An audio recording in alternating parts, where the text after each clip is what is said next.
For me, doing a double process blonde and doing it well is kind of like doing a Sassoon precision cut. It takes all your concentration, and it's one of the hardest things to do and to do well, because you need the even saturation or you'll get an uneven lift, and you need to choose your product wisely. You have to work in a timely manner because you want your lift again to be quite even throughout the head. Now with Cassie's short hair, it presents a little bit of a challenge, so as I'm taking my clean partings, I will continue to clip and section off hair to make sure that I'm working in a way that I'm taking the best possible care of her hair. I have my Gold Whale brush and I'm ready to get started. This is an application that needs to be done extremely clean. The brush should not be dipped into your lightener.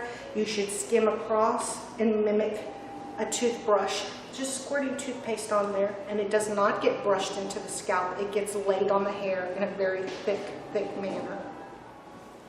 So I want to take very, very fine sections. I want to make sure that I can see through my section and that I can see product coming through from the other side. At the same time, you do not want to lay this and brush this because you will cover hair that's already pre-lightened. In observing this, you can see the lightener coming through the section because the section is fine enough that the lightener is penetrating that section, even though you're just laying it on and not brushing.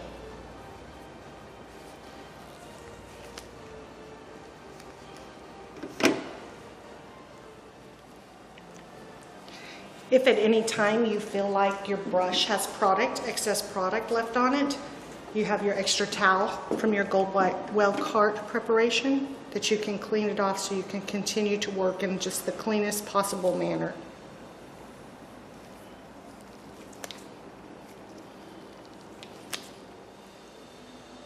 I feel like this new Gold Whale product, this Control, has a really nice spreadability. I was just thinking the same thing. Yeah? Does it feel different to you? It feels less heavy, I guess, on my scalp. It spreads very evenly, it's not hard to get off of your brush. It's got a very creamy consistency, yet it stays exactly where I'm placing it. It's not running anywhere. So I've elected to use a smaller, a narrower width brush for this area back here. I like to work kind of in a triangle pattern, particularly when I get to the front two panels, because that leaves the hair that surrounds the face, the hairline, to be the very last to be lightened.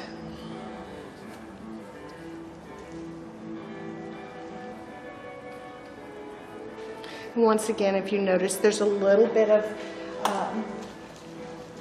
color showing on her blonde, so I'm going back and cleaning my gloves to make sure that I'm not adding lightener to her ends. And so keep a clean parting so that you can work very easily, very methodically through the whole section.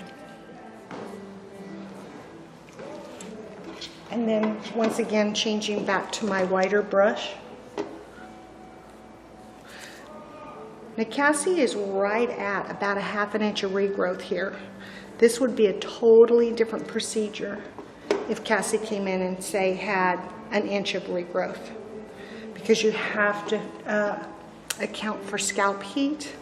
And so if you did all that inch at the same time, you would have banding in the hair that probably could not be corrected just by finishing the hair with a tone glaze. As I work my way down the head, like I did on the other side, I will probably have to divide this section to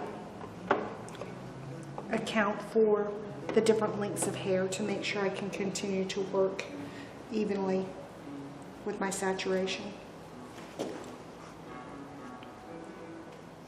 If you feel like you scoop in and you get way too much on your brush, it's very easy to come into this bowl and get your brush really clean if you choose not to start with a new one, and then go back to your toothpaste roll right there. And you can tell that with this lightener, it's a dead giveaway. Wherever you've gotten lightener that maybe you didn't intentionally put it, and wherever she might have lightener on her skin. That's why I'm finding it necessary to go clean my hands off or my gloves off. I've seen people before too, and I haven't actually tried it. Maybe that's for the next video, is to actually go in and double glove so they can just take the glove off and start with a fresh glove. So here's my sections. Letting her hair process, have plenty of air. And now we're going to turn her around and start working with her front two panels. So I'm going to start by outlining the other side of Cassie's hair. The other side of her hair. It's not the other side of her hair, it's the other section. The other side of the section that I've already applied my lightener to.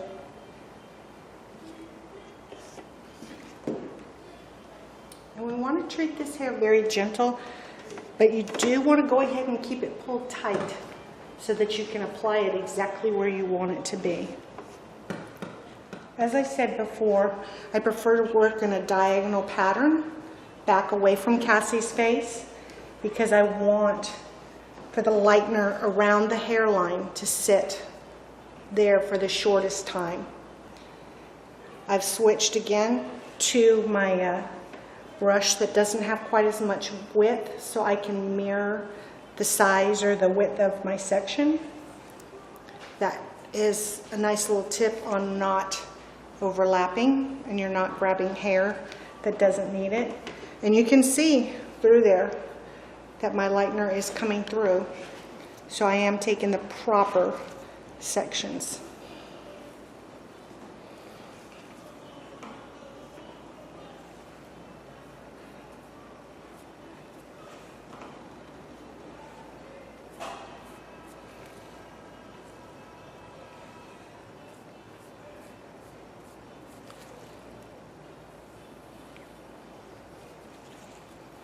Make them nice and clean so you can get exactly what you want.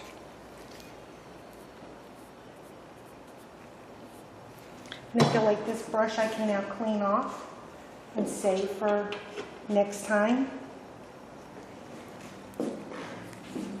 And I can move to my wider brush. Do you see how it mimics the size of the section and the parting that I'm taking? So it makes for quicker, cleaner work. And I didn't say it, I assumed we all knew it. I did change brushes. I don't want to mix my beige and my ash.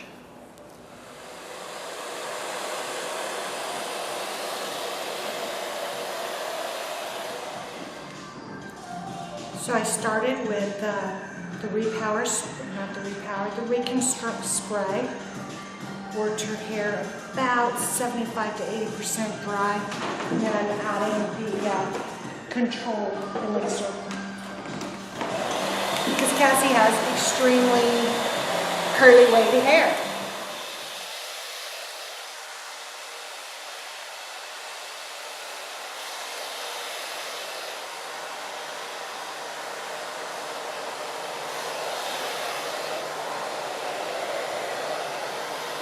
I just wanted to recap what we've done with Cassie today. We started with a double process blonde retouch. Started in her back panels at the top of the crown, moving towards the nape of the neck. We used Silk Lift Control Ash with a 6% or a 20 volume to process the new growth in the back. On the front panels, we moved to the Silk Lift Control Beige with a 6% or a 20 volume. Remember, it's never recommended to use higher than a 6% or 20 volume on the new growth. As that was processing, not on her new growth, but on her ends, we did some shadow pieces just to create a very slight dimension using Cover Plus with 1 part 8NN and 2 parts 9BA. At the shampoo ball, we ran a soft 10G with some clear at her roots, and then on her ends, we did a 10 Icy. So we have some nice dimension growing out of her head, a very natural blonde look.